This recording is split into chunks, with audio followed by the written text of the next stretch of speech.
Taguktukan. Mhm. Ito ang senyas namin pagka kami naghahunt ng baboy damo. Senyas namin na andito ako, wag na kayong pupunta dito. Dahon nga ito ng kung tawagin namin taguktukan. Damo lang naman to Taguktukan. eh. So it's just a weed. Okay. Damo lang naman to. It's another kind of weed.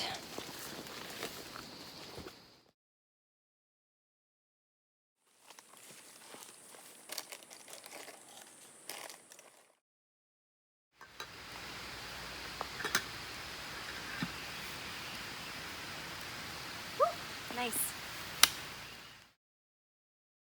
Unang-una, ako nung bata, naman ako kasi yung gulang ninyo, no?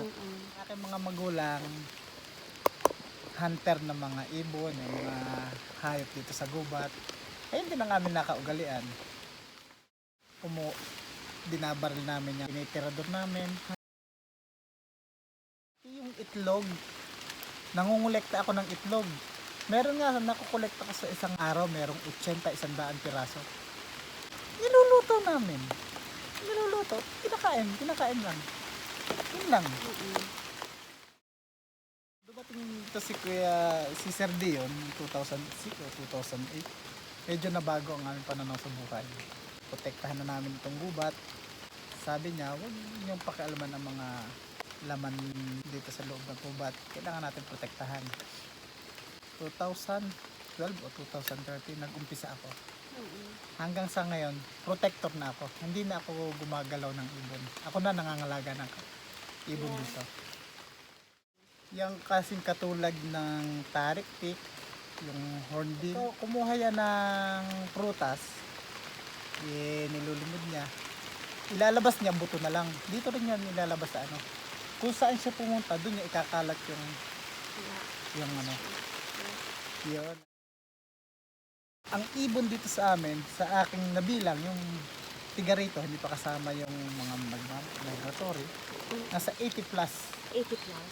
species. Ano po yung mga species? Plain-breasted fruit dove, kung tawagin nga namin ay balod, limukil, kung tawagin ay Luzon breeding heart, malaking ibon balod, malaking ibon na yan, mga taliktik, lawin, yun ang lawin, mga raptor. Ano yung pinakamagandang buwan para mag-birdwatch?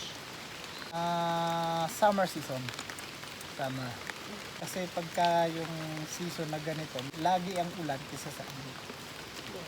Kaya mahirap. Ang mga ibon kasi pagka ganitong panahon, mga nakatago.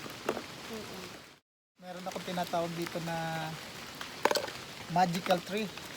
Kung tawagan dito sa amin ay lipa. Pagka bumunga siya, mga 20 species na ibon ang kumakain. Basta, no? Kaya tinawag na magical tree.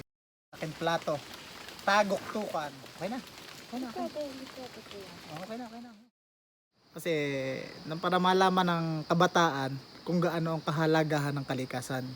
Kung doon lang iikot ang mundo nila sa city, hindi sila nakakarating sa ganitong nature, kung gaano kagandahan nito, wala. Doon lang ang iikot ang kanilang mundo. Wala silang pakialam dito sa kalikasan.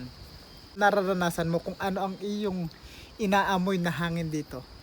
Fresh na fresh. Correct. Wala kang maamoy na usok ng sasakyan. Wala kang naririnig ng ugong ng sasakyan. Yun ang kaibahan. Importante, yung mga kabataan ating hatakin, ating dalahin dito sa bundok at ating ipakita kung gaano kahalagahan ng gubat at kalikasan. Maprotektahan. Pasyal na kayo dito sa aming lugar, sa Dolores, sa Bundok Banahaw.